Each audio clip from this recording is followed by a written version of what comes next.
Hey, what's going on, guys? Today I wanted to do a deck breakdown for this blue Nanami deck that I've been working on. Yeah, I'm going to be showing off the cards I'm using in the Nanami deck, the things that go well with them, and obviously this is my first build on this. JJK is just releasing this week, so there's definitely some changes to come. I've already got some things that I'm keeping in mind that I may or may not like, but yeah, after some playtesting I'll know for sure. But more or less, this is definitely what it's going to be playing like. I think it's going to be a really, really good deck, as long as you can get that draw power going. That's basically what it's playing off of, so we'll start with the main cards here. If you guys don't know, Nanami is a really, really good raid card. This guy is really insane for 4 energy.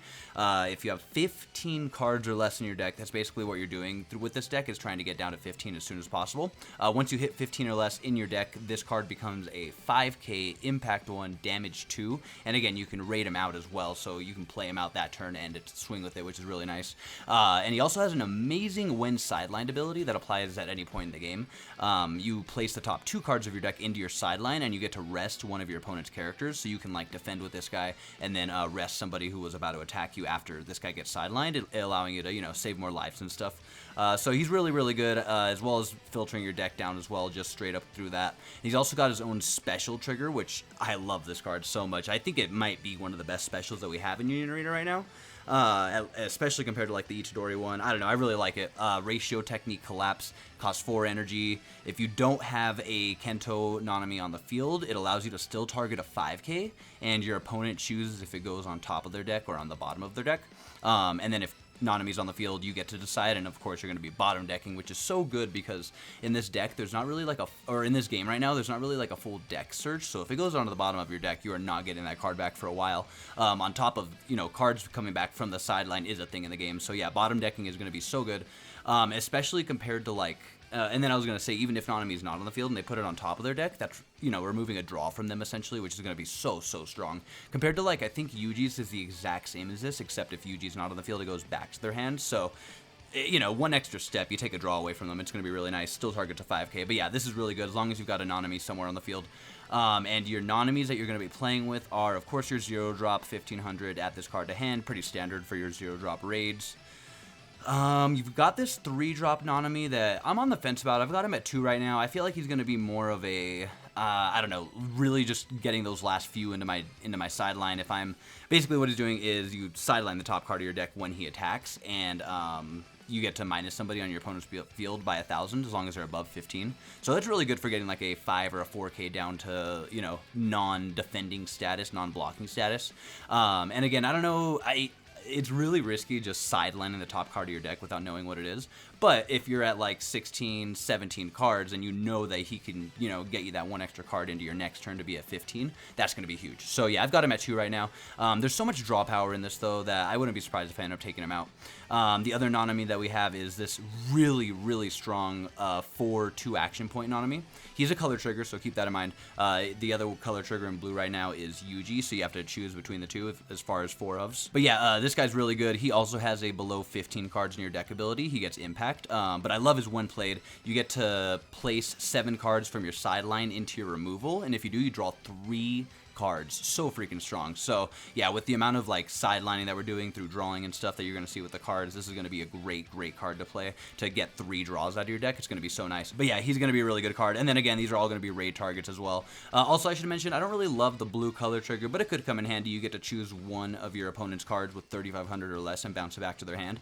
My difficulty with that, my issue with it lately that I've experienced is there's never really the best 3,500 targets, but still not the worst trigger to have. So yeah, that's the Nanami. That's basically the core unit, the core character that we're building this deck around. We're just trying to draw with all of our other cards to get to 15 as soon as possible, while, you know, doing stuff along the way. So the other cards that we have in here, I guess we should mention, is the Yujis that we're using, the Itadoris. So we got our 0-drop 15 raid, of course, our raid target. We've got the 3-drop in here for 2 energy. This guy's a really, really good card to just sit on the bench and then hit with the raid. He is also a 4k defender if you have a Sukuna's Finger in your sideline, which we are not running Sukuna's Finger in this, which I also have a build of Nanami with the Sukuna that allows you to draw 2 sideline 1 because, you know, again, more draw power.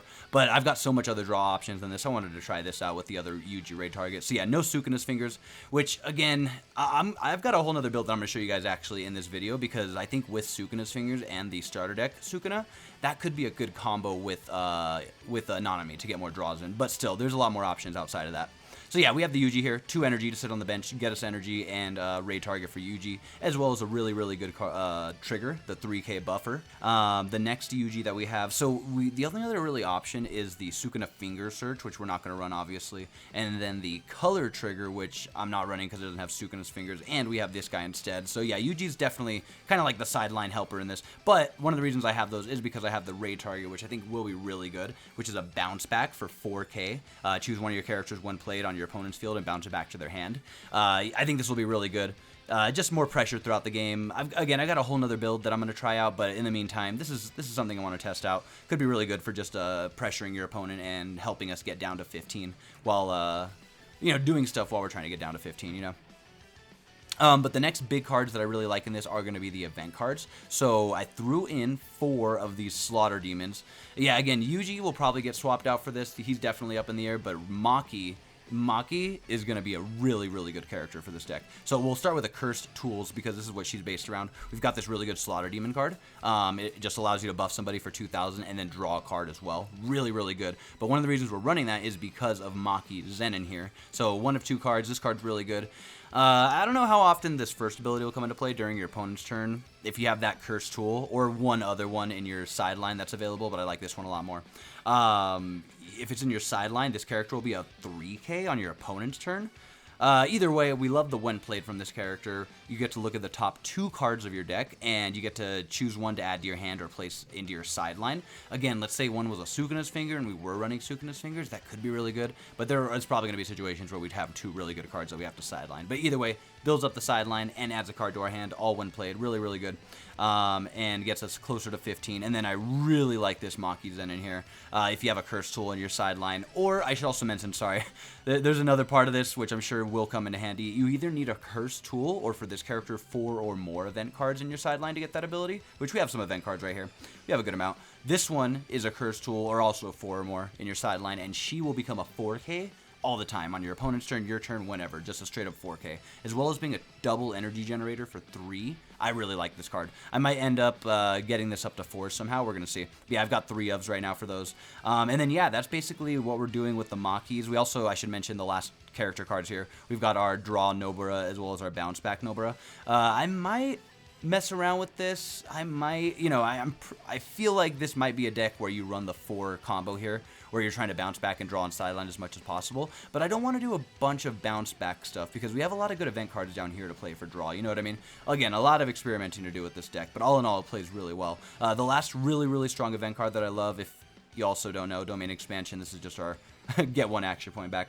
The last event card that I really like in this deck is Jujutsu High First Years. You draw 3 cards, and then you get to sideline 2 cards. Running 3 of right now. I don't know if you ever run 4 of this, just because, I don't know, you get too many of these, it might be kind of annoying and a waste. But yeah, all in all, this is the build of it. I'm going to show you guys the Sukuna build that I have, because as I was talking about this, I'm really, really on the fence of trying to, sneak in some Sukuna's Fingers for free draws, as well as being able to sideline them easily if you don't have Yuji's with the cards like this in Maki or Nobara, you know what I mean? And then on top of all of that, you have the Sukuna Raid card, which allows you to draw 2 and sideline 1. So yeah, this is the build that I have for Yuji. I'll have links to these decks in the description if you guys are curious. Shout out to EX Burst, we love them. But yeah, so this is the Nanami Itadori draw. I'll show you guys the other deck that I have here, Sukuna Nanami draw. So we'll order it by cost here. Same build essentially. You're going to get a little bit more use out of this Yuji here because you can get Sukuna's Fingers in the sideline and then you get 4k on your opponent's turn. I don't even know how much I like that card, but at the end of the day, he's a raid target for 2 energy, so we love that. Let's see, and then yeah, we have the almost 4 of bounce back combo here with Nobara's. As you can see, we cut all of the Makis and the Curse Tools, so again, might even mix between the 2 decks and see where we end up. But yeah, in here we have Sukuna's Fingers. I even tried to slip in Malevolent Shrine, but I think that might be trying to do too much, so I'll probably end up taking this out. But we have our 4 Sukuna Raids here, which on play allows us to draw 2 and sideline 1. But I mean, this is also a 5k impactor if you have those 2 fingers in the sideline, so it could be really good to try to run. But yeah, all in all, I'm torn between the 2 decks right now. We're going to see. The other one's more Curse Tools with Maki. This one's more focused on trying to get fingers in the sideline. Yeah, I think the final build of this that you guys will see won't have Malevolent Shrine in it, and I'll probably slip in, I don't know if I just do that for extra safety, or maybe even try to slip in like those Makis that allows us to draw the draw 2. Look at 1 to draw, sideline the other.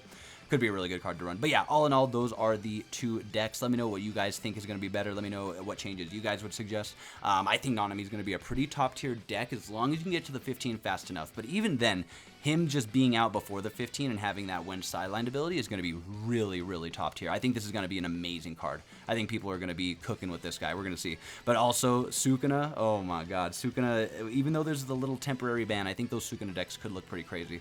But we're going to see how strong the pair ban does impact this guy. Either way, though, like and subscribe. Appreciate you guys getting this far if you did. And yeah, excited to see where the Nanami decks end up.